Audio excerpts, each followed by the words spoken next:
या साईडला ये आणि इकडून आहे ना कोणी पण येईल ना तर त्याला ॲडमिट करा. ठीक आहे? ठीक आहे? ठीक आहे, चालेल. कोणी आलं ना ॲडमिट करायचं. तो शांत.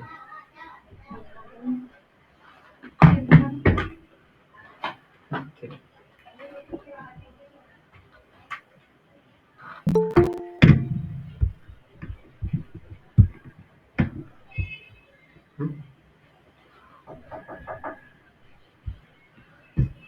नमो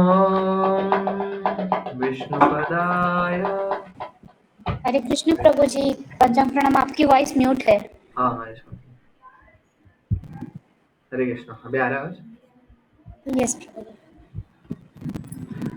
नमो विष्णुपदाय कृष्णपृष्ठाय भूतले श्रीमते भक्ति वेदांत स्वामिनिति नामिने। गाइए। नमो विष्णुपदाय कृष्णपृष्ठाय भूतले श्रीमते भक्ति वेदांत स्वामिनिति नामिने। नमस्ते। कहिए।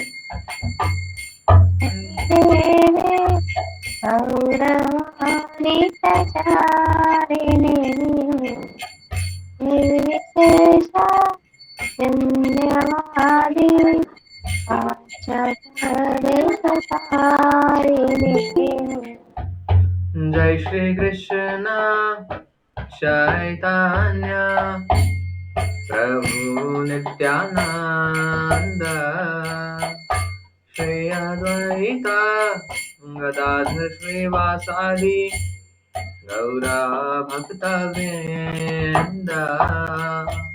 गाइए। कृष्ण चैतन्य प्रभु नित्यानंद श्री अद्वैत श्रीवासादि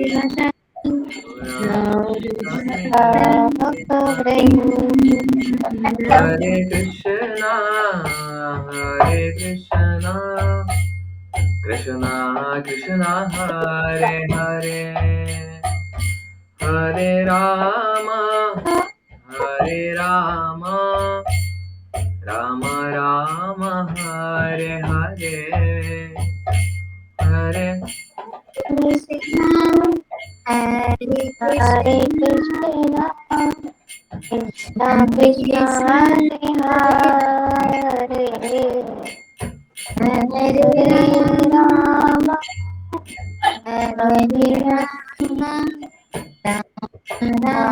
राम हरे हरे। हरे कृष्णा कृष्णा कृष्णा हरे हरे हरे राम राम राम हरे हरे हरे कृष्णा हरे कृष्णा कृष्णा कृष्णा कृष्णा हरे हरे हरे राम राम हरे हरे। हरे कृष्णा कृष्णा कृष्णा हरे हरे हरे राम राम राम हरे हरे। गाइए। हरे कृष्णा कृष्णा कृष्णा हरे हरे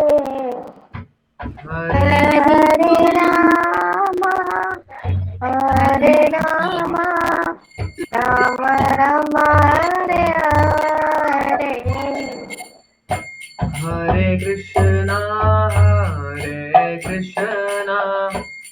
कृष्णा कृष्णा हरे हरे हरे राम राम राम हरे हरे हरे कृष्णा कृष्णा कृष्णा हरे हरे हरे राम राम राम हरे हरे निताय गौरांगा गौर हरे निताय गौरांगा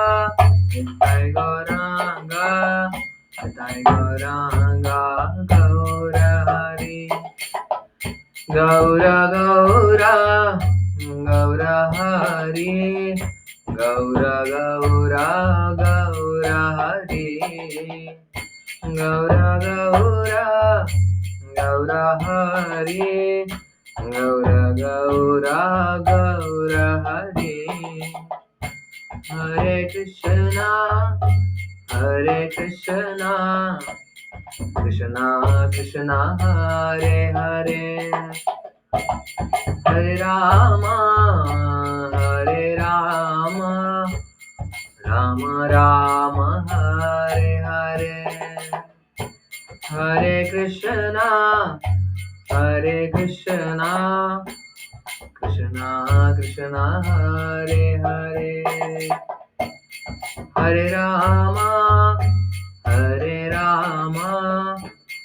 राम राम हरे हरे गौर हरे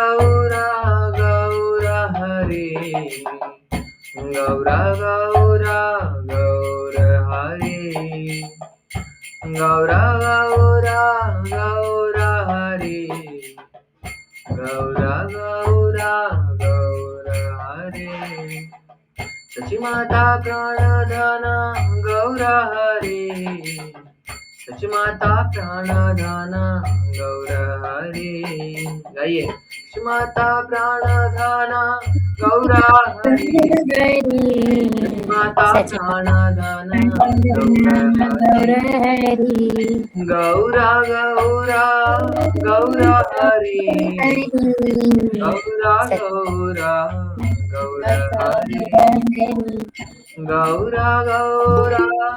गौर हरे गौर हरे गौर हरे नित्यानंद प्राणधन गौर हरे नित्यानंद प्राणधन गौर हरे नित्यानंद प्राणधन गौर हरे नित्यानंद प्राणधन गौर हरे गौर हरे गौर हरे गाइए गौर हरे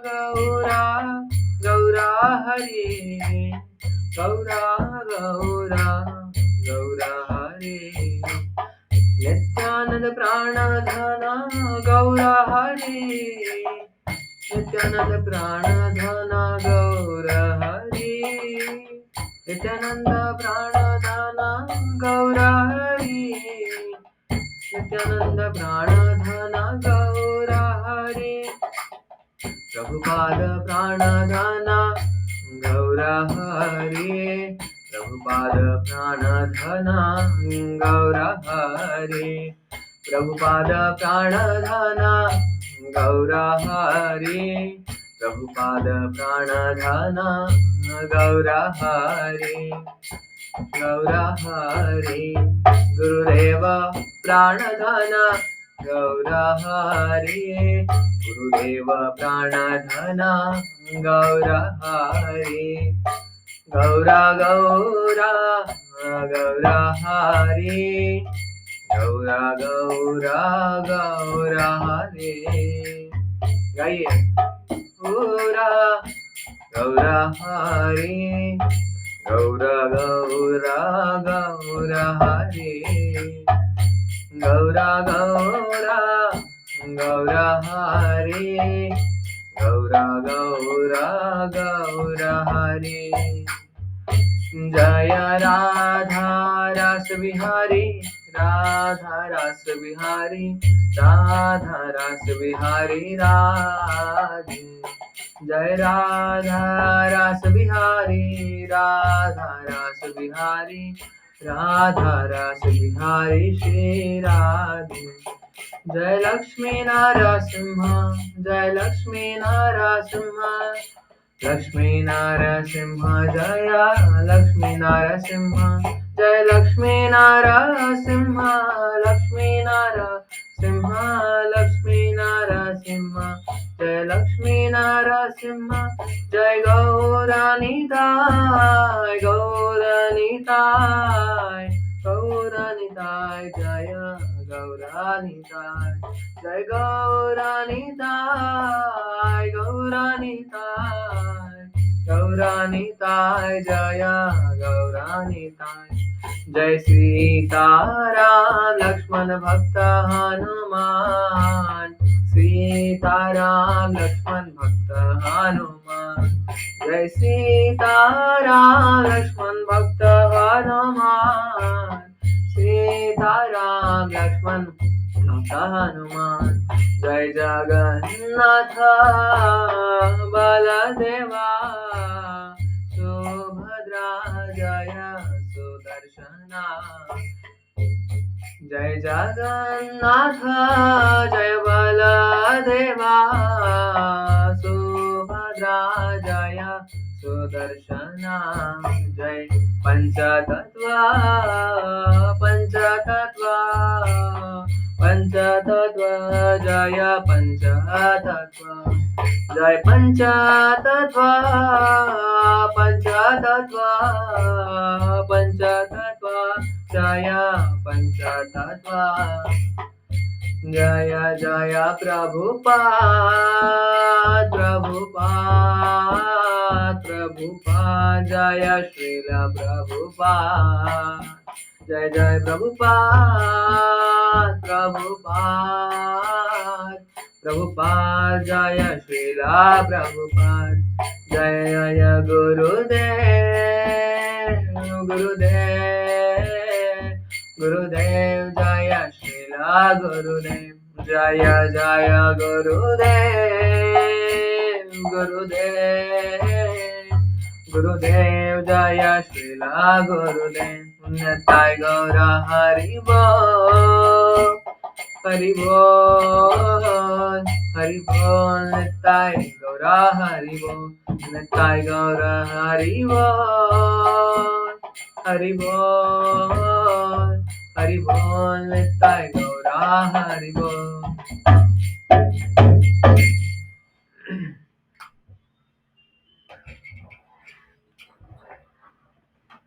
हरे कृष्णा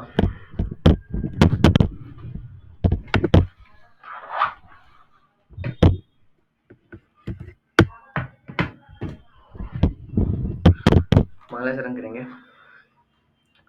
आप अपने माइक अनम्यूट कर सकते हैं और मेरे से मंगलाचरण गा सकते हैं। ओम अज्ञानमितिरान्धस्य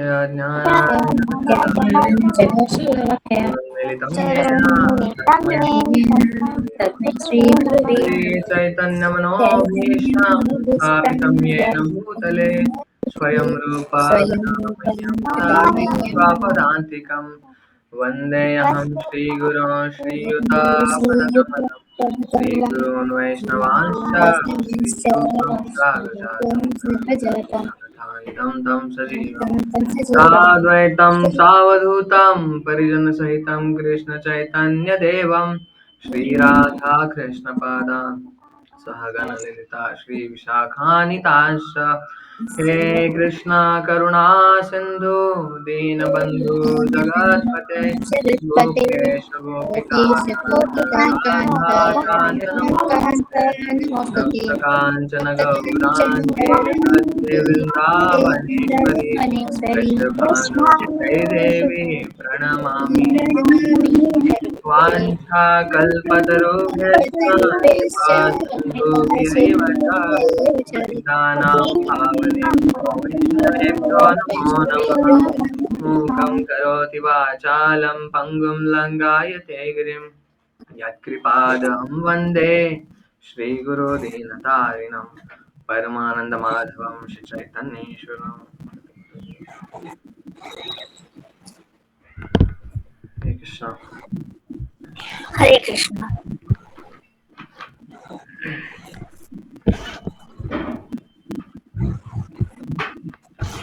तो पिछले सत्र में कौन कौन था? हाथ ऊपर करिए जरा। हैंड रेस करना आता होगा आपको। अच्छा, बस तीन ही लोग थे? अच्छा, ठीक है। तो आपको याद है पिछले शनिवार को, सॉरी संडे नहीं, पिछले शनिवार को हमने कहाँ पे हमारे स्टोरी को विराम दिया था? याद है किसी को? नहीं याद होगा। हरे कृष्ण प्रभु जी। हाँ माता जी। वो अपने व्यास देव के जन्म का विवरण सुनाया था और परीक्षित महाराजा और सुखदेव गोस्वामी का कुछ विवरण सुनाया था वहाँ तक। बराबर। नहीं, वो तो बहुत स्टार्टिंग में हुआ था माता जी। जी जी। पिछली बार चलो हम लोग रिवाइज कर लेते। पिछली बार हम लोग ने क्या देखा? पिछली बार हम लोग ने देखा कि महाभारत 1 लाख का श्लोक है। सबसे ज्यादा जितने भी श्लोक, और ये इतिहास का पार्ट है, सबसे ज्यादा श्लोक इसमें आते हैं महाभारत में। फिर हमने देखा कितने कल्प रहते हैं, कितने पर्व रहते हैं, 18 पर्व रहते हैं, है ना? और हम्म, अच्छा, पहली भाग थोड़ा मैं क्वेश्चन आंसर करता हूँ। पहली भागवत कथा, ये महाभारत कथा किसने की थी? पहली भागवत कथा, महाभारत कथा व्यासदेव जी के शिष्य थे, मैंने नाम भी बताया था। अच्छा, नहीं बताओ। वैशंपायन, ये याद रखिए, वैशंपायन जी, है ना? और ठीक है, तो पराशर मुनि, फिर उनसे वेद व्यास आए, है ना? 21 बार परशुराम जी ने उनका संहार किया, क्षत्रियों का, बराबर। और फिर कौन कौन अवतार लेके आए इस धरातल पे? देवता, असुरगण, सब अवतार लेके आए, है ना? जैसे विष्णु जी ने कहा था। और हमने हमारी कथा को विराम दिया था, हाँ, सची सची और द्रौपदी, मतलब जो सची माता है, सची माता मतलब महाप्रभु की माता नहीं, सची माता मतलब इंद्र की वाइफ, इंद्र की पत्नी। तो पिछली बार हमने कहा कथा को यहाँ पे विराम दिया था। तो उसके आगे कथा ऐसी है, फिर एक एक करके देवी देवता और असुरों को विष्णु भगवान ने कहा कि ब्रह्मा जी को कि आप इन सबको अपना अपना अवतार, मतलब एक अपनी विभूतियों के रूप में इस धरातल में आने के लिए कहा। क्योंकि भगवान जब लीला करेंगे तो हम जैसे के साथ नहीं करेंगे, बराबर। उनके साथ लीला करने के लिए उनके बराबरी का कोई चाहिए। जैसे जय विजय कोई है, जय विजय पता होंगे आपको। जय विजय कौन है? भगवान के वैकुंठ के द्वारपाल है। तो ये हिरण्याक्ष, हिरण्यकशिपु, कुंभकर्ण, रावण, शिशुपाल, दंतवक्र, ये कौन है? जय विजय ही है। हर हर युग में भगवान के साथ युद्ध करने आए थे जय विजय। क्योंकि भगवान के साथ हम क्या युद्ध करेंगे, है ना? तो इसलिए भगवान के बराबरी का कोई, तो मतलब वो भगवान के बराबरी, असम अऊर्ध्व, असम ऊर्ध्व, ना उनके एक समान कोई है ना उनके बराबर कोई है। लेकिन फिर भी एक रस का आदान प्रदान करने के लिए, लाइट आ गई है तो हम शिफ्ट हो जाते हैं लैपटॉप पे।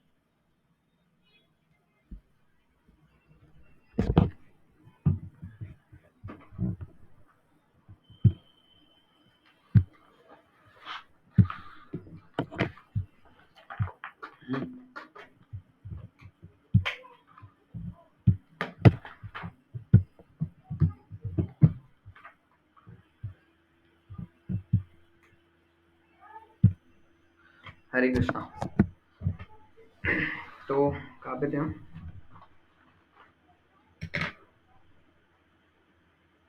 ठीक है। तो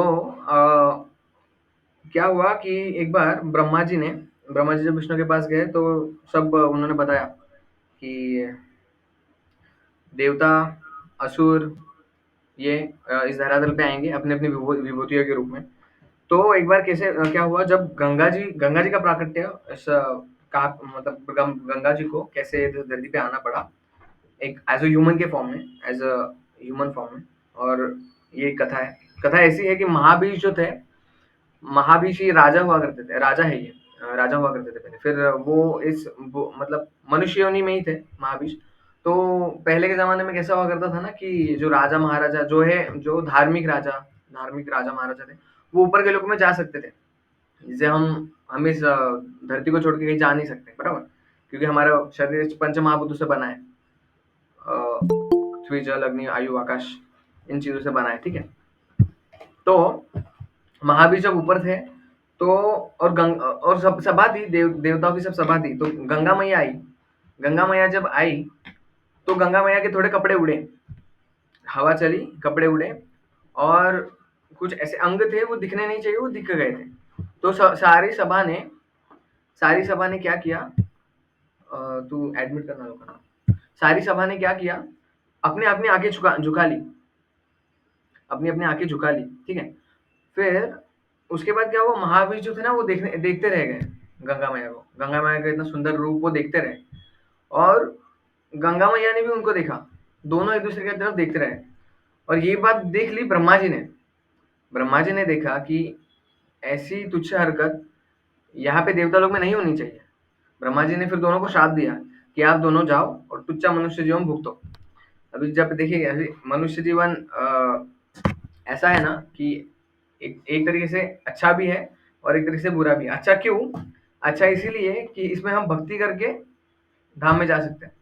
ये देवी देवताओं की योनि, यक्ष, किन्नर, इन योनि में हम लोग भक्ति नहीं कर सकते। ऐसा नहीं कि नाम नहीं ले सकते भगवान का, भक्ति कर सकते हैं, लेकिन उसमें माइनस पॉइंट ये आता है उन लोगों का कि उनका बहुत ऐश्वर्य रहता है। इतना ऐश्वर्य रहता है कि वो भगवान की तरफ ध्यान ही नहीं दे पाते। जैसे उदाहरण के तौर पे अभी देखो, जितने भी हमारे इस्कॉन में छोड़ो, जितने भी भक्तगण हैं, वो ज़्यादातर मिडल क्लास के रहते हैं, ठीक है? और मिडल क्लास के नीचे के लोग रहते हैं। क्योंकि कैसा है, जब किसी के पास सारी सुख सुविधाएँ होंगी ना, तो भगवान की तरफ वो उन्मुख नहीं हो पाएगा। उदाहरण के तौर पे हम देखते हैं कि जितने भी अ, अमीर लोग हैं, भगवान के पास ध्यान नहीं दे पाते। उन लोग का बस एक ही रहता है कि ज़्यादा से ज़्यादा पैसे कमाओ और ज़्यादा से ज़्यादा इंद्रिय तृप्ति करो। लेकिन आज प्रभुपाद की कृपा से ऐसे दिन आए हैं कि अ, बड़े-बड़े व्यापारी भी जब माला जप कर रहे हैं, 1-2 माला जप करते हैं व्यापारी, और कई-कई व्यापारीगण दीक्षित भी है। हमारे लोकनाथ स्वामी महाराज जी से, केशव प्रभु करके है, वो पंढरपुर में पिछले पंढरपुर में उन्होंने अभी जो भूएकंठ मंदिर बन रहा है, उसमें उन्होंने 1 करोड़ दिए थे। सोचिए, 1 करोड़ एक आदमी ने दिए। तो ये प्रभुपाद जी की महानता है कि उनके उनके उनकी शुद्धता है ये, उनकी शुद्धता से आज इतने-इतने बड़े-बड़े हस्तियाँ भी भक्ति करने लग गए, है ना? हमारे प्राइम मिनिस्टर भी गीता को कितना बढ़ावा देते हैं। गोपाल कृष्ण गोस्वामी महाराज की प्रभुपा हमारे पीएम नरेंद्र मोदी जी के साथ कितनी बार मीटिंग हुई है ना? तो कहने का तात्पर्य ये है कि जो रिच क्लास लोग होते हैं ना, श्रीमंत लोग बोलते हैं हम उन्हें, वो ज़्यादा भक्ति की तरफ ध्यान नहीं दे पाते, है ना? तो आगे ऐसा है, जब गंगा मैया को धरती पे भेजा गया तो उन्होंने उनको बोला कि उनको श्राप दे दिया ब्रह्मा जी ने गंगा मैया को, महाबीज को, कि आप पृथ्वी पे जाओ, आपको हक नहीं है इस देवता लोक में रहने का। ये तुच्छ मनुष्य चीजें आप देवता लोक में नहीं कर सकते। आप ये मनुष्य योनि में जाओ और वहीं पे आप अपनी शिक्षा भुगती है। फिर उसके बाद क्या हुआ, एक पैरेलल स्टोरी चल रही है यहाँ पे एक। फिर उसके बाद 8 वसु थे, इन 8 वसुओं को भी श्राप मिला था। श्राप ऐसा था, वशिष्ठ मुनि के पास एक गाय थी, सुरभि गाय थी, है ना? तो सुरभि गाय ये ना मतलब नॉर्मल गाय नहीं थी, दूध देने वाली गाय नहीं थी। ये कामधेनु गाय जैसे थी ये। मतलब चिंतामणि बोलते हैं ना, मतलब जो उससे माँगो आप उसको खाना माँगो, आपको खाना दे देगी, दूध माँगो दूध दे देगी, घी माँगो घी दे देगी। ऐसी एक नंदिनी करके गाय थी। तो ये गाय बड़ी आकर्षित हो गई वसु वसु में से 8वें वसु को। उनका नाम दीव था और ये दीव नाम की वसु को वो भी आकर्षित हो गए इस गाय से और उनकी पत्नी थी, उनकी पत्नी भी उस गाय से आकर्षित हो गई। तो उनकी पत्नी ने उनसे रिक्वेस्ट की कि देखिए ये मुझे गाय बहुत अच्छी लगी है, नंदिनी करके है, मुझे ये गाय चाहिए और ये हमारे लिए बहुत लाभकारक होगी ये गाय। साक्षात चिंतामणि है ये गाय, उससे हमें बहुत कुछ लाभ हो सकता है। तो उन्होंने क्या किया, दीव नाम के वसु ने उस गाय को चोरी कर ली। कहाँ से? वशिष्ठ मुनि के आश्रम से, वशिष्ठ मुनि जी के आश्रम से। तो एक बार ऐसा हुआ कि वशिष्ठ मुनि ने देख लिया कि गाय नहीं है, तो उन्होंने ध्यान लगाया, उन्होंने ध्यान करके देखा कि अच्छा ये दीव नाम के वसु ने ये ऐसी हरकत की है। अगेन ये ऐसी चोरी की हरकतें ये सब देवता लोक में नहीं होती। तो उन्होंने फिर से उन्हें वशिष्ठ उन्होंने श्राप दे दिया कि आप आठों के आठों, गलती एक वसु की थी लेकिन आठों के आठों वसु को श्राप दे दिया कि आप चारों आठों के आठों मनुष्य योनि में जाओ। तो उसके बाद क्या हुआ, ये आठों के आठों ना उनसे प्रार्थना करने लगे कि हमें माफ कर दीजिए, हमारी थोड़ी गलती है, 8वें वसु की गलती है ना, उसने गाय चुराई थी, उसको उसको सजा दीजिए। लेकिन उन्होंने बोला कि अभी श्राप तो मैंने दे दिया है, श्राप के ऊपर निवारण दे देते हैं। तो उन्होंने श्राप के ऊपर निवारण ऐसे दिया कि जो 8वां वसु है, ये 8 के 8 वसु है, ये जाएंगे और तुरंत मतलब जन्म लेंगे, मर के वापस आ जाएंगे ऊपर। तो 8 के 8 वसु इनके पास गए, गंगा मैया के पास गए। हाँ, और प्लस उन्होंने ये भी बोला, वशिष्ठ मुनि ने उन्होंने बोला कि लेकिन ये जो 8वां वसु है, इसको थोड़ा दीर्घ काल तक रहना पड़ेगा मनुष्य योनि में, क्योंकि उसने बहुत बड़ा अपराध किया है, गाय चुरा कर। तो ये आठों के आठों वसु से पैरेलल श्राप चल रहा है। इनको श्राप भी मिला और गंगा मैया को भी श्राप मिला। ये भी भूतल पे जाने वाले थे, गंगा मैया भी भूतल पे जाने वाली थी। तो क्या हुआ, ये 8 के 8 वसु गंगा मैया के पास गए। गंगा मैया को बोला कि मैया देखो हमें भी श्राप मिला है, कृपया हम आपके कोख से जन्म लेना चाहते हैं। अगर मनुष्य मनुष्य जन्म पाना ही है तो गंगा मैया के कोख से हम ये मनुष्य जन्म पाएंगे। तो उन्होंने बोला कि ठीक है, और उन्होंने बोला कि लेकिन हमको ना तुरंत जन्म देना और बहा देना, जन्म देना और तुरंत हमें बहा देना। लेकिन गंगा माया ने बोला ठीक है, अभी मुझे श्राप भी मिला हुआ है ब्रह्मा जी से और इनको भी श्राप मिला है, तो दोनों का निवारण हम एक साथ ही कर देते। लेकिन उसने उनकी कंडीशन थी कि एक एक जो वसु है ना, जो दीव नाम का, जैसे कि बोला गया है कि वो दीर्घ काल तक रहेगा, वो दीव नाम का वसु इस थोड़ा ज्यादा देर समय रहेगा। क्योंकि क्योंकि कैसा था, जन्म हुआ बच्चे को बहा दिया, जन्म हुआ बच्चे को बहा दिया। तो एक माँ का हृदय कोमल रहता है, तो उन्होंने बोला कि एक दीव तो एक वसु तो रहना चाहिए। तो उन्होंने एक दीव नाम की वसु है वो रह गया। फिर बहुत समय बीत गया, उसके बाद प्रतिपा नाम के ऋषि ऋषि मुनि थे। प्रतिभा नाम के ऋषि मुनि गंगा मैया के तट पे एक बार तप कर रहे थे। गंगा मैया ने उनको देखा, गंगा मैया उनसे आकर्षित हो गई। गंगा मैया ने सोचा कि इतने महान पुरुष है, अ, इतने सज्जन पुरुष है, राज ऋषि है, ऊपर से एक राजा थे, फिर वो तब सब छोड़ के ऋषि मुनि बन गए हैं। तो उनसे वो आकर्षित हो गए। उन्होंने उनके मन में आया कि मैं इनसे शादी करूंगी। तो उन्होंने क्या किया, गलती से वो उनके लेफ्ट जंघा पे बैठ गई, जो गंगा मैया थी, किनके, प्रतिभा प्रतिभा मुनि के, प्रतिभा ऋषि के लेफ्ट जंघा पे बैठ गई। अभी कैसा है कि लेफ्ट जंघा पे बैठी तो उन्होंने अपना प्रपोजल प्रस्तापित किया अपने प्रतिभा मुनि के पास। उनको उन्होंने बोला कि मैं आपसे बहुत आकर्षित हूँ, मुझे आपकी पवित्रता बहुत भा गई है, मुझे आपसे शादी करनी है। उन्होंने बोला कि देखिए मैं अभी मेरा राज छोड़ के आया हूँ, मेरा अभी इससे शादी करने का वैसे मूड है नहीं, लेकिन आप मेरी, और ऊपर से आप मेरी लेफ्ट जगह पे बैठ गई है। तो लेफ्ट जगह पे जो बैठती है वो तो एक तो बहू होती है या तो बेटी होती है, बहू होती है या तो बेटी होती है। तो आप एक तो मेरी बहू हो सकती है, नहीं तो मेरी बेटी हो सकती है, ठीक है। तो उन्होंने एक उपाय निकाला उसके ऊपर से। उन्होंने बोला कि मेरा एक बेटा है शांतनु करके, अभी वो जब बड़ा होगा तब आप उनसे ब्याह कर लेना, वो मेरे मेरे समान ही है, वैराग्य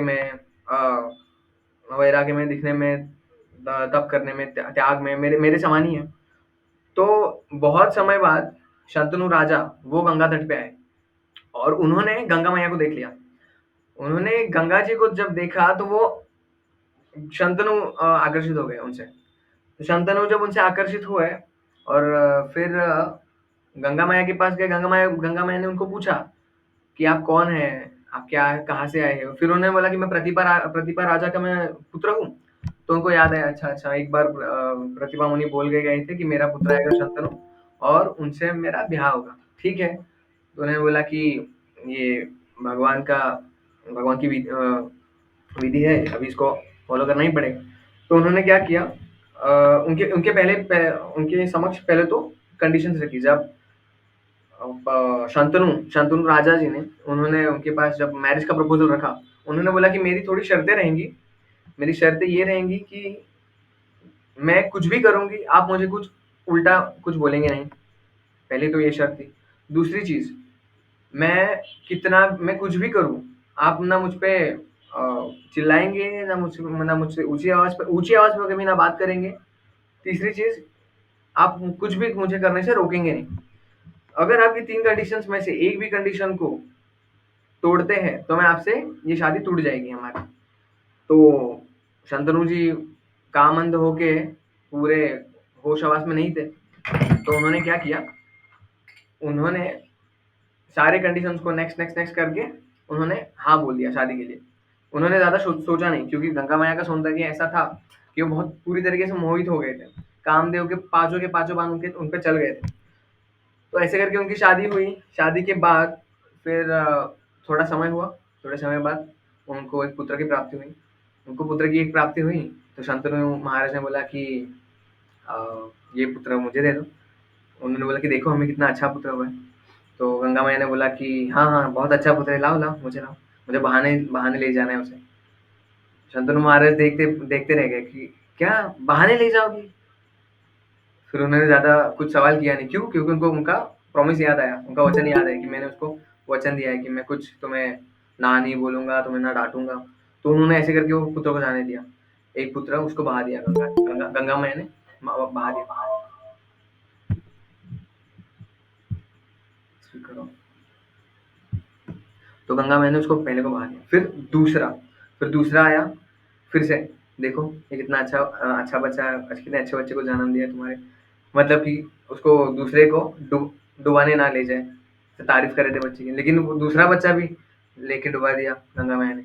इस तरह से तीसरा, चौथा, पांचवा, छठवा, सातवां, जब 7 पुत्र गए ना, फिर 8वें पुत्र के बारे में, 8वें पुत्र के समय, 8वें पुत्र के समय उन्होंने क्या किया, उन्होंने बोल दिया बस, तुम माँ हो, तुम गंगा हो, या तुम गंगा हो लेकिन तुम्हारे हृदय तो पत्थर के समान है। तुम ऐसे कैसे अपने हमारे हमारे खुद के बच्चे को, सगे बच्चे को तुम ऐसे बहा दे सकती हो? कितनी कठोर हृदय की हो तुम? फिर गंगा मैया ने बोला, देखिए हमारी क्या शर्त थी, आप ना मुझे डांटेंगे, आप ना मुझे ऊंची आवाज से बात करेंगे, ना आप मुझे कुछ भी चीज करने से रोकेंगे। आपने तीनों चीज कर दी, एक तो मुझे डांट भी दिया, मुझे अपोज भी किया, मुझे रोका भी। तो ये शादी अभी यहाँ पे खत्म होती है। तो वो 8वें बच्चे को भी लेकर गंगा मैया चली गई। शंतनु महाराज सोचते बैठे हैं कि ये मेरे साथ हुआ क्या? शादी हुई, बच्चे हुए, गृहस्थ में सेटल हो गया, और आज मेरे पास कुछ नहीं है, मैं अकेला हूँ। तो ऐसे ही विहार करते करते थोड़ा विरह के समय के बाद कुछ दिन बाद उनको गंगा तट पे ना एकदम गठीला, एकदम अच्छा खासा नौजवान उनको दिखा।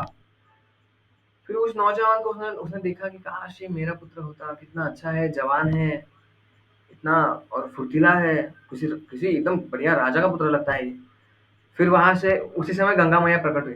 गंगा मैया ने बोला कि शंतनु महाराज ये हमारा ही पुत्र है। फिर उन्होंने पूरी स्टोरी बताई कि कैसे मुझे श्राप मिला था, कैसे इन 8 वसु वसु को श्राप मिला था। फिर उसने बताया कि ये आपका ही लड़का है, इसका नाम देवव्रत है, देवव्रत। फिर उसका नाम क्या पड़ा? देवव्रत। फिर उन्होंने उनको बोला कि ये लीजिए, अभी आपका ये पुत्र बहुत बड़ा हो चुका है, इसको मैंने सारी प्रकार की शिक्षाएं दी है, सारे मिलिट्री साइंसेस, जो भी कुछ युद्ध शैलियाँ होती हैं वो दिए हैं, उसको शास्त्र का पूरा ज्ञान है, उसको नैतिकता अनैतिकता उसका सारा ज्ञान है। आपको उसको कुछ सिखाने की जरूरत पड़ेगी नहीं, ना गुरुकुल भेजने की जरूरत पड़ेगी। इसका जो शिक्षण है, इसका जो शिक्षण प्रणाली है, ये देवी देवता ने इसको ट्रेनिंग दी है। देवी देवताओं ने इनको ट्रेनिंग दी है, सारी चीजों में, शास्त्र में, युद्ध शैली में, सब देवी देवता ने उनको ट्रेनिंग दिया। तो आपको कुछ टेंशन लेने की जरूरत है नहीं अभी। तो आप क्या कीजिए, इनको बस राजा बना दीजिए और आप सेवानिवृत्त हो जाइए। तो शंतनु महाराज ने ऐसे ही किया। फिर उन्होंने क्षमा माँगी कि किस तरह से मैंने तुम्हें डाँटा था, चिल्लाया था। मुझे नहीं पता था कि आपका ये ऐसा श्राप है। उन्होंने बोला ठीक है, जो बात गई हो गई। तो ऐसे इस तरह से देवव्रत जो थे, जो कि ये वही है, कौन? दीव। ये 8वें वसु हैं। हुँ।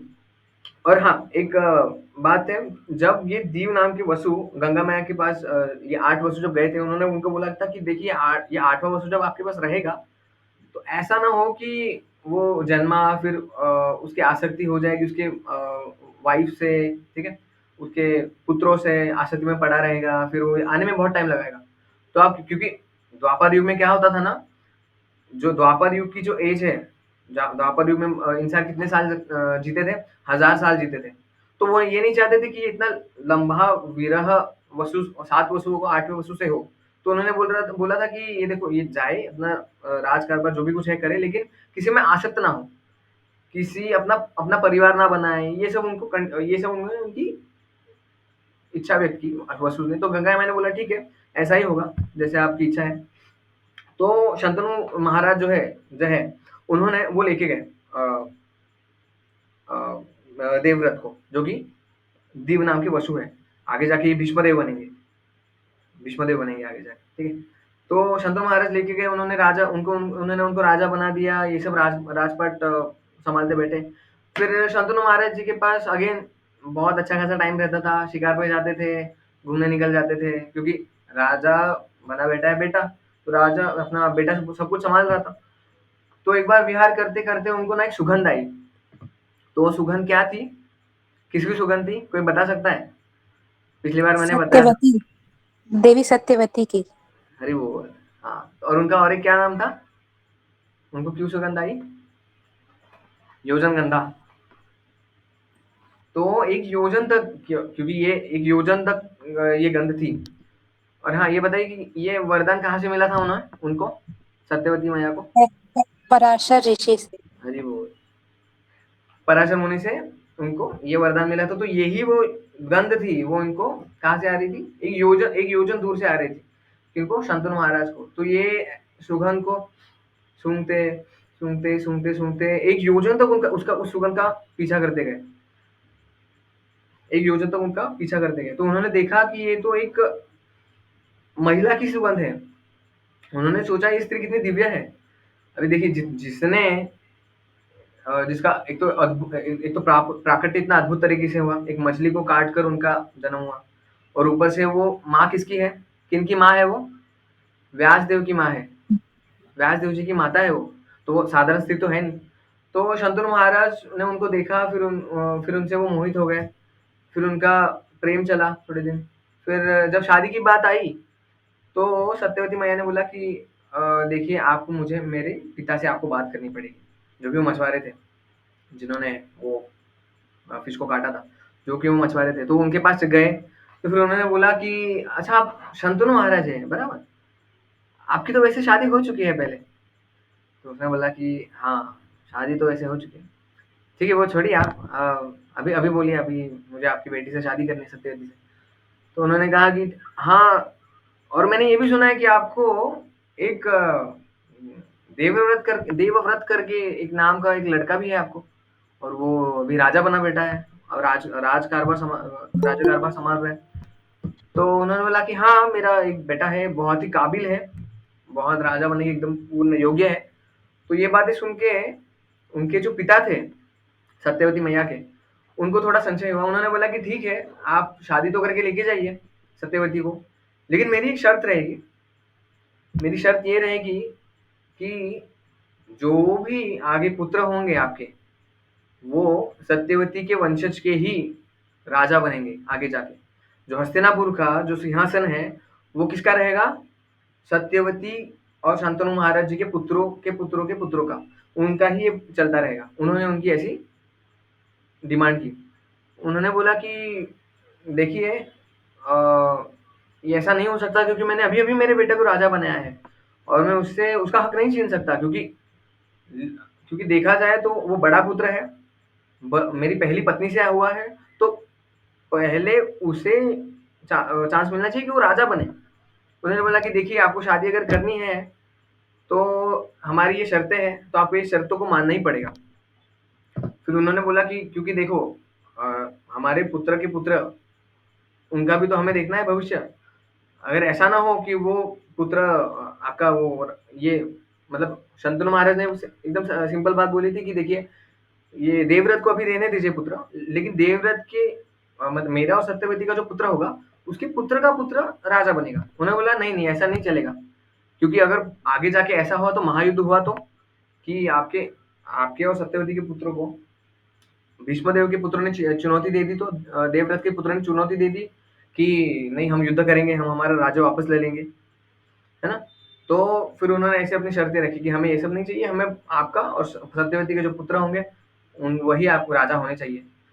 तो बहुत ही दुखी मन से शंतनु महाराज वहां से चले गए। फिर शंतनु महाराज को क्या करते, ये रिपोर्टिंग करते थे भीष्मदेव, देवव्रत, भीष्मदेव बाद में बनेंगे। देवव्रत ना रिपोर्टिंग करते थे कि पिताजी देखिए ये सब ऐसे चल रही है घटना, इसमें ये सब। तो शंतनु महाराज का ऐसे ध्यान नहीं लगा रहता था, उनका ध्यान कहीं और सत्यवती में लगा रहता था। और बल्कि ये पुत्र थे तो पुत्र को ये बात बोल नहीं सकते थे कि बेटा कि मुझे कोई औरत पसंद आई है, मुझे उससे शादी करनी है, ये तो बोल नहीं सकते पुत्र को, ठीक है?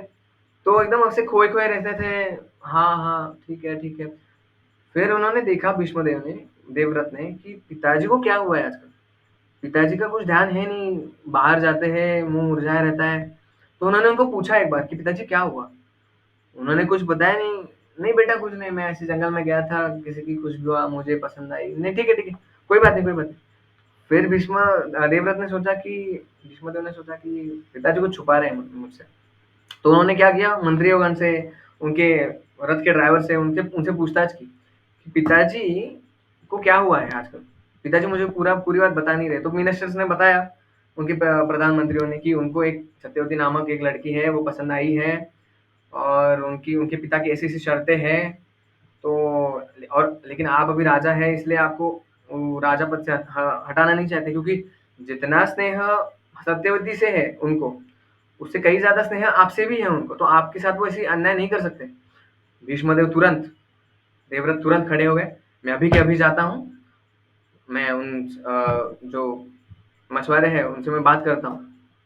तो वो गए अपना चैरिट लेके, अपने ड्राइवर को लेके, तो गए उनके पास गए कि देखिए बोले क्या समस्या है आपकी? तो उन्होंने उनको बड़ा सम्मान किया, अरे आप तो देवव्रत है, आप तो विजेता है, आपने इतने इतने युद्ध जीते हैं, हमारा सौभाग्य है आप पधारे। तो उन्होंने उनको बोला कि लेकिन देखिए वो सब चीज़ें साइड में रखिए आप।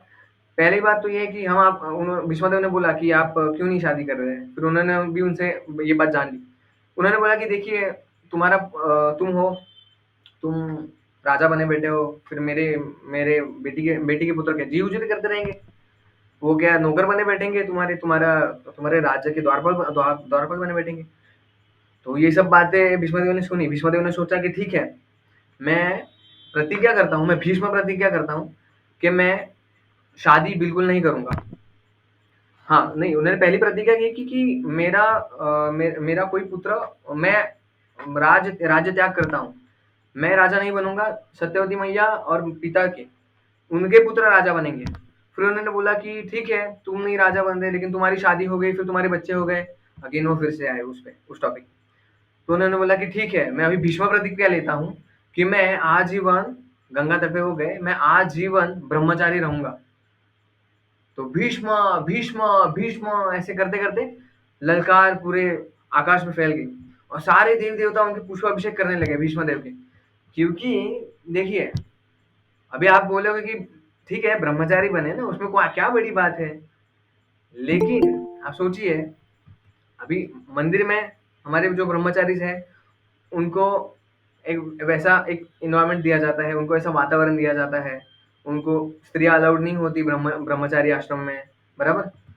और उनको मोबाइल में रिस्ट्रिक्शंस रहती है, पैरेंटल कंट्रोल रहता है फ़ोन में, है ना?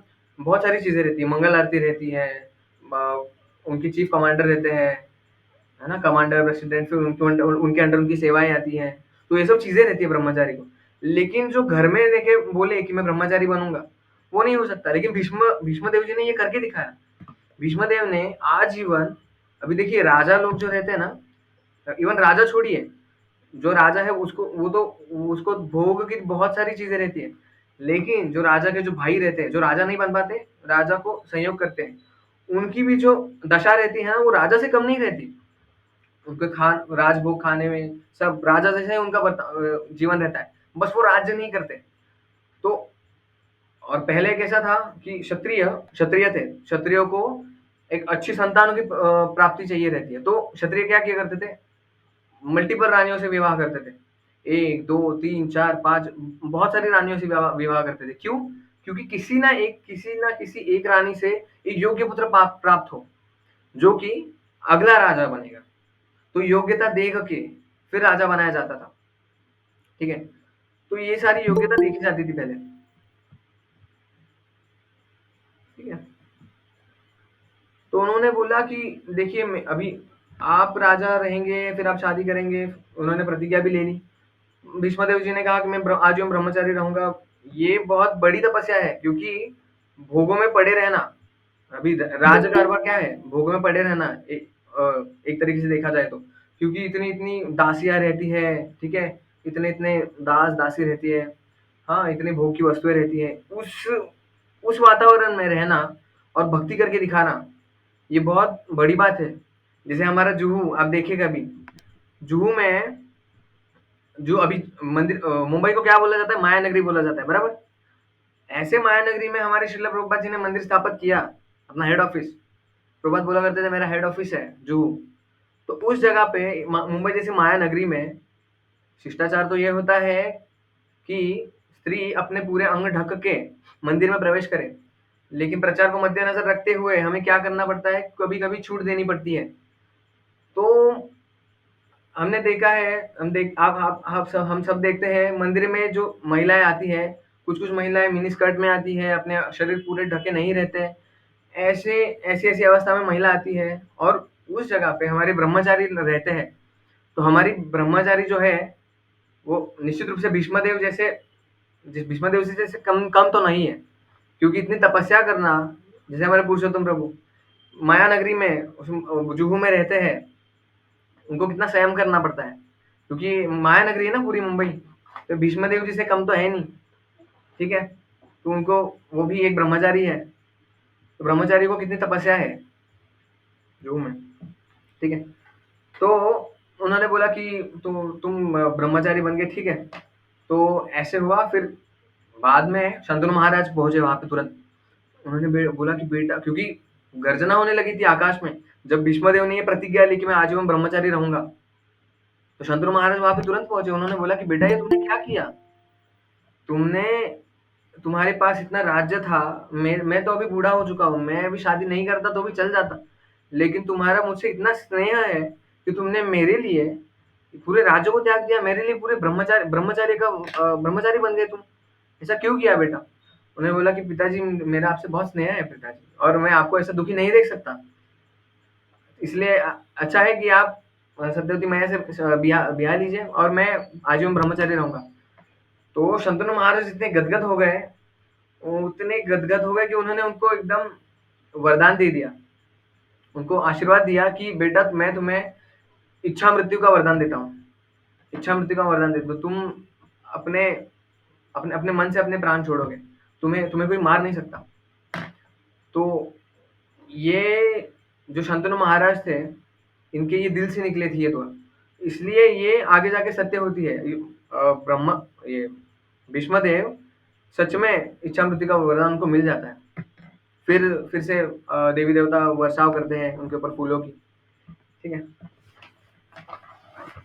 फिर उसके बाद आगे क्या होता है कि शंतनु शंतनु महाराज और सत्यवती मैया की शादी हो जाती है। उनकी शादी होने के बाद अभी भीष्मदेव ये राजा पद से नहीं हटे हुए होते। तो फिर तब तक क्या होता है कि अभी वो राजा तो है नहीं, फिर वो उन्होंने सोचा है कि वो सेनापति बनेंगे। फिर शंतनु शंतनु महाराज जी से और सत्यवती मैया से उनको 2 पुत्र प्राप्त होते हैं। उनका नाम है चित्रांगदा और विचित्र वीर्य। चित्रांगद और विचित्र वीर्य, चित्रांगद बड़े भाई, विचित्र वीर्य बड़े भाई और चित्रांगद छोटे भाई। तो एक समय क्या होता है, विचित्र वीर्य जो है ना, चित्रांगद जो है, सॉरी, चित्रांगद ये बड़े भाई है। चित्रांगद एक बार क्या होता है, चित्रांगदा, एक्चुअली चित्रांगदा ये माताओं का भी नाम होता है, लेकिन ये चित्रांगदा है, जो कि पुत्र है शंतनु महाराज के। क्या होता है, एक बार ये चित्रांगदा और और यक्षों में भी एक चित्रांगद थे। तो क्या हुआ, उनका एक बार युद्ध छिड़ा। तो क्या हुआ, इस चित्रांगदा ने इस चित्रांगदा को मार दिया। मतलब शंतनु महाराज के पुत्र को, चित्रांगद को, यक्ष चित्रांगद ने मार दिया। तो फिर उनका एक ही पुत्र बचा, विचित्र वीर्य। तो अभी उन्होंने सोचा, सत्यवती मैया ने, कि अभी इनकी शादी कर देनी चाहिए, विचित्र वीर्य की शादी कर देनी चाहिए। तो उन्होंने सोचा कि अभी हमारा हस्तिनापुर इतना बड़ा राज्य है, इसको संभालने के लिए कोई ऐसी शतरानी की भी जरूरत है।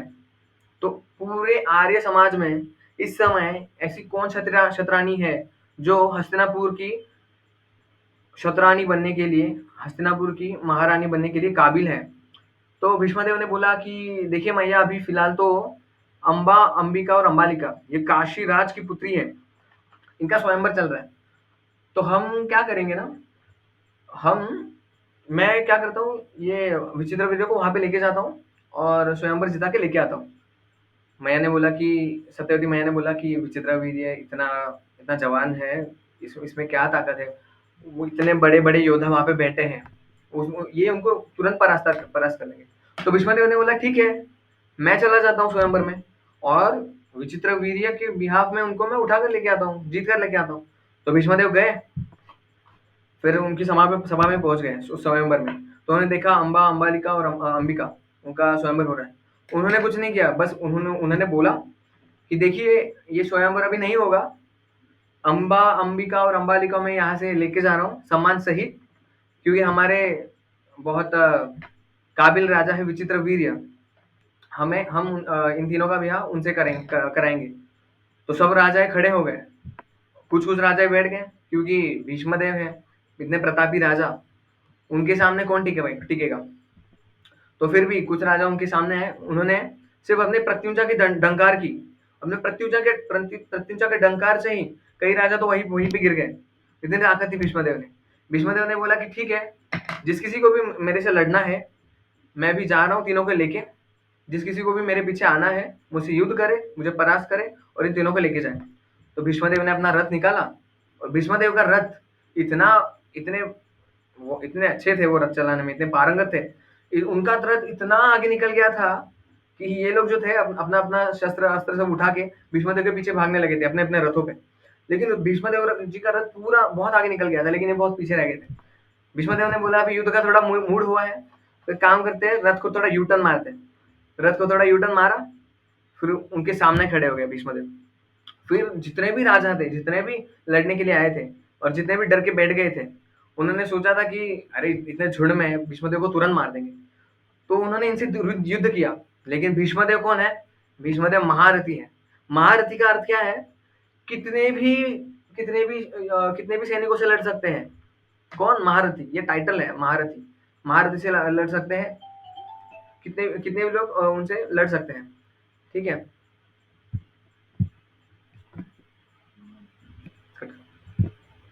हाँ, तो भीष्मदेव ने उनसे युद्ध करना प्रारंभ किया। भीष्मदेव एक साथ कितनों की तीर, मतलब भीष्मदेव जब तीर निकाल रहे थे ना, ये नहीं दिख रहा था वो कब तीर निकाल रहे हैं, कब चढ़ा रहे हैं, कब चला रहे हैं, ये उनको दिख ही नहीं रहा था बिल्कुल, जो भी क्षत्रिय थे। अच्छा, रिचार्ज मत करो। अच्छा ओके, हरे कृष्णा, एक मिनट, थोड़ा नेटवर्क का इशू है।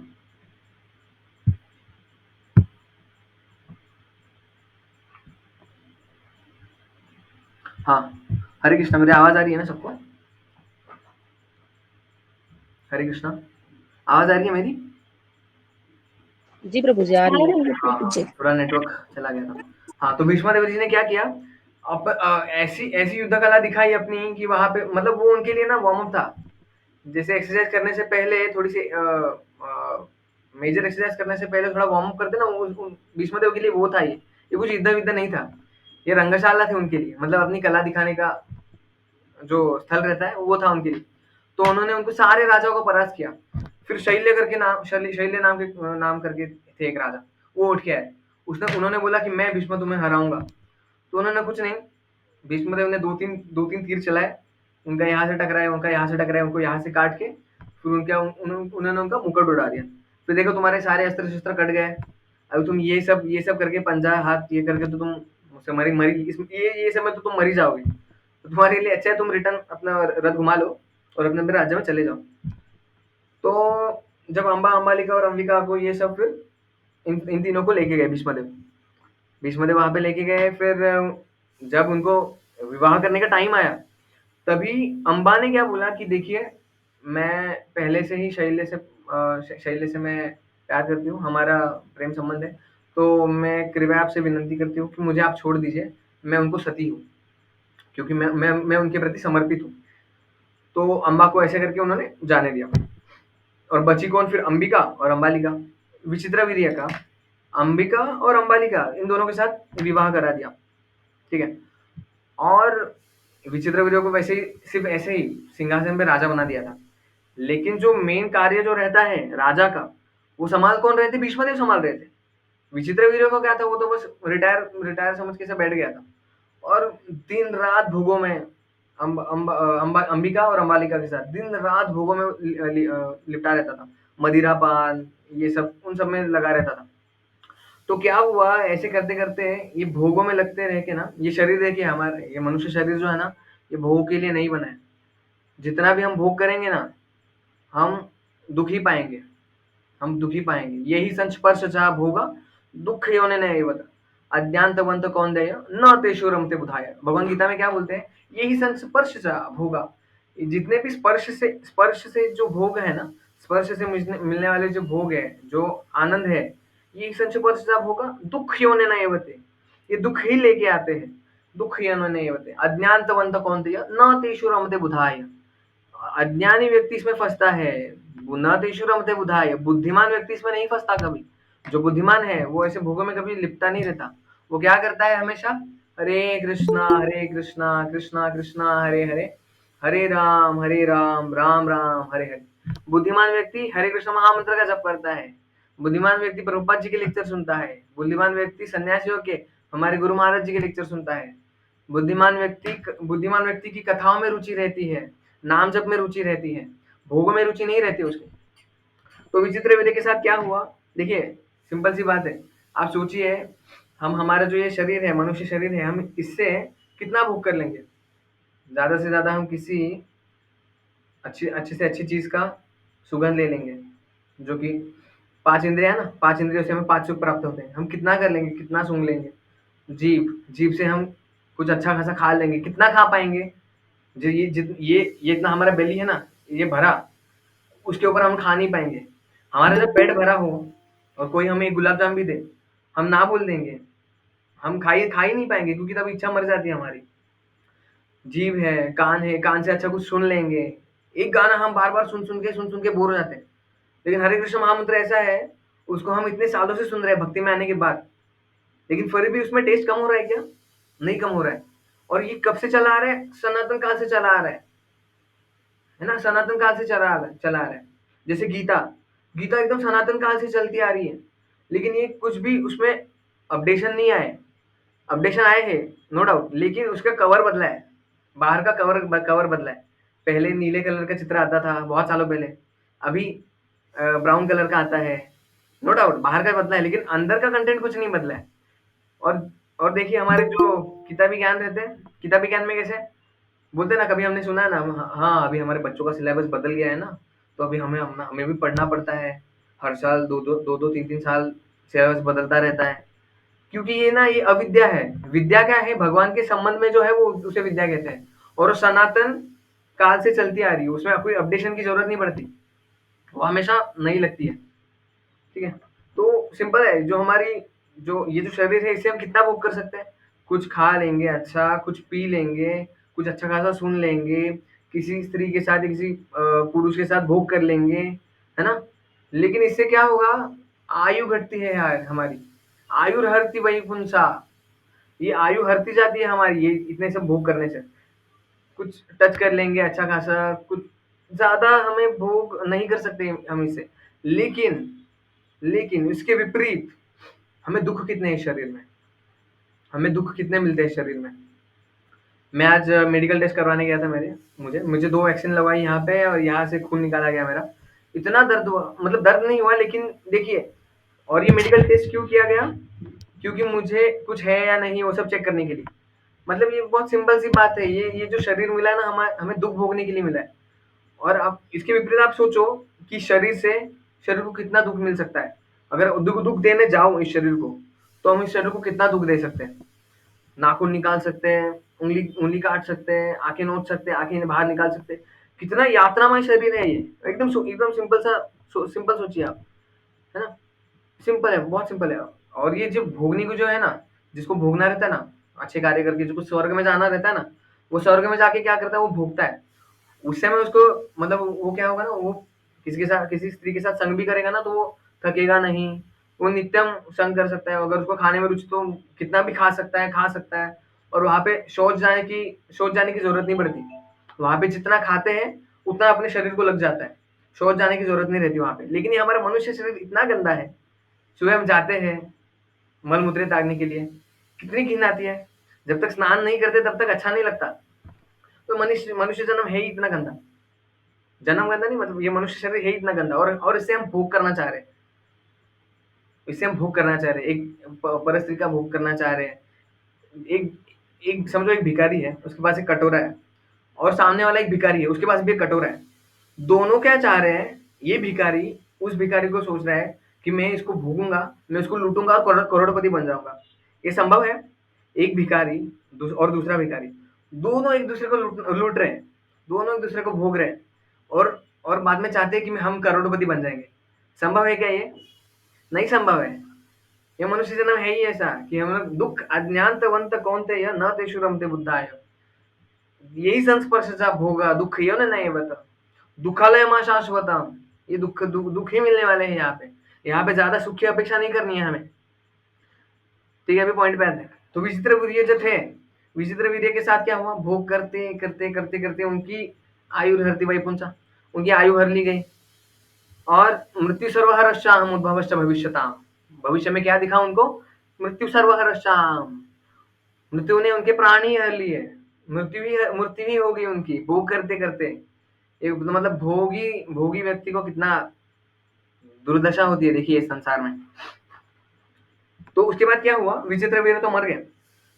विचित्र वीर्य मरे तो सही, लेकिन वो जो मेन कार्य रहता है प्रजा के लिए, देखिए एक गृहस्थ का कार्य क्या रहता है? गृहस्थी में आना, गृहस्थ बनना कोई बुरी बात नहीं है, लेकिन गृहस्थी में आना, गृहस्थ में आकर पुत्र की प्राप्ति होनी ही चाहिए। शास्त्र बोलते हैं कि अगर आप गृहस्थ बने हैं और आपने पुत्र की प्राप्ति की ही नहीं, तो आपका गृहस्थ बनना विफल हो गया। ऑफ कोर्स जो कुछ मेडिकल रीजंस है, जो नहीं पुत्र को जन्म दे पाते हैं, उनकी अलग बात है। लेकिन आजकल के समाज में क्या चल रहा है?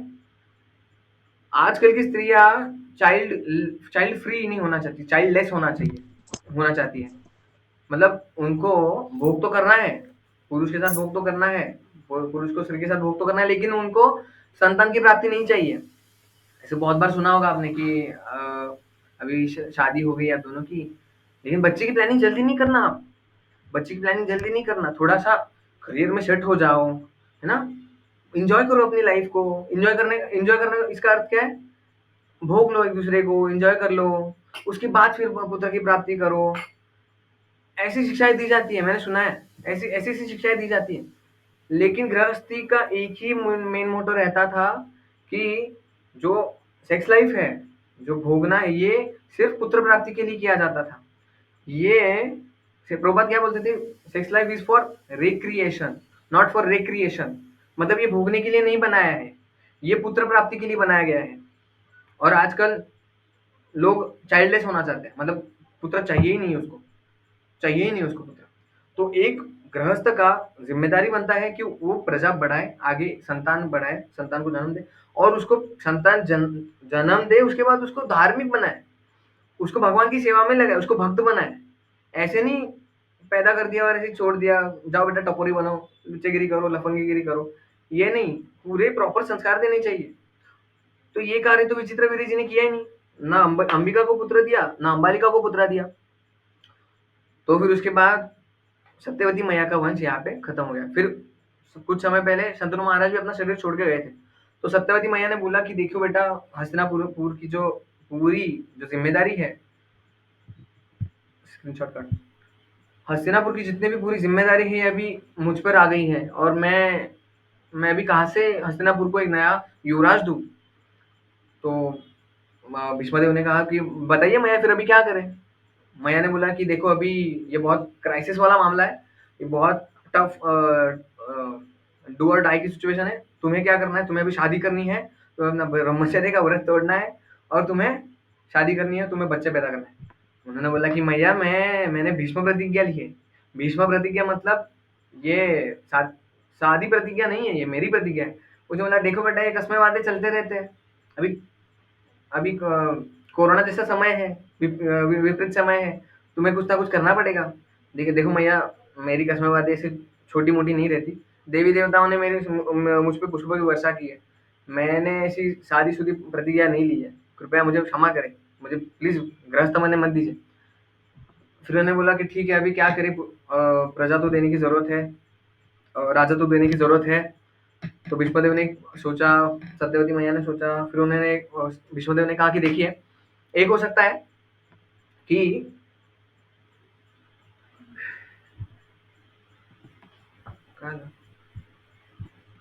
ये वाईफाई बनने लगा।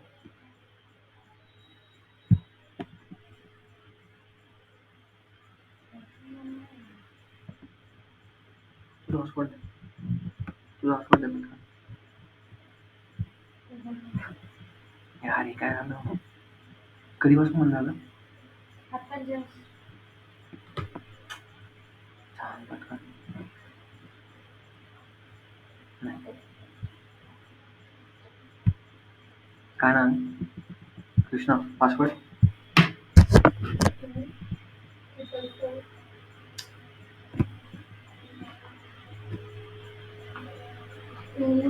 कनेक्ट खाने होते.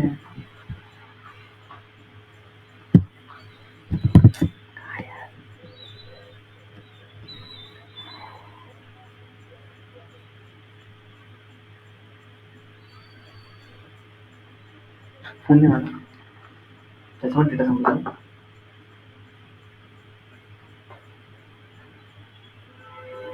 हरे कृष्णा, आवाज आ रही है मेरी.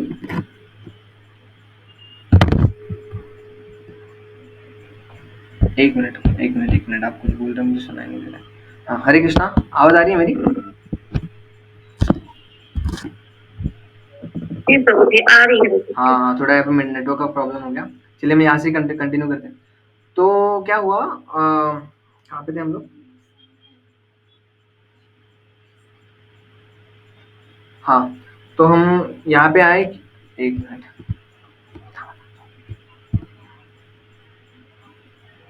हाँ, तो हम कहाँ पे थे. भीष्मदेव को उन्होंने बोला कि देखिए, मैं गृहस्थ तो नहीं बन सकता, मेरी जो प्रतिज्ञा थी ऐसे नॉर्मल प्रतिज्ञा नहीं थी, ये मेरी भीष्म प्रतिज्ञा है. तो उन्होंने बोला कि ठीक है, अभी सोचना पड़ेगा. तो भीष्मदेव ने कहा कि देखिए, एक चीज हम कर सकते हैं. हम क्या करेंगे, हम क्या करेंगे कि ये जो अंबिका और अंबालिका है, इनका जो विवाह है जो है ना, ये हम इनसे करा देंगे, किसी ब्राह्मण से, उचित ब्राह्मण से करा देंगे. सत्यवती मैया ने बोला कि लेकिन ये तो तभी पॉसिबल है जब उसके उसके जो हस्बैंड है वो जिंदा हो. तो उनके हस्बैंड जिंदा हो, ये तभी पॉसिबल है. उन्होंने बोला कि नहीं, ऐसा नहीं है, शास्त्र में ऐसा प्रमाण है. जब परशुराम जी जब इस धरातल पे आए थे, उन्होंने 21 बार संहार किया था. 21 बार संहार किया था, तो उन्होंने जितने भी क्षत्रिय राजा थे उनका संहार करके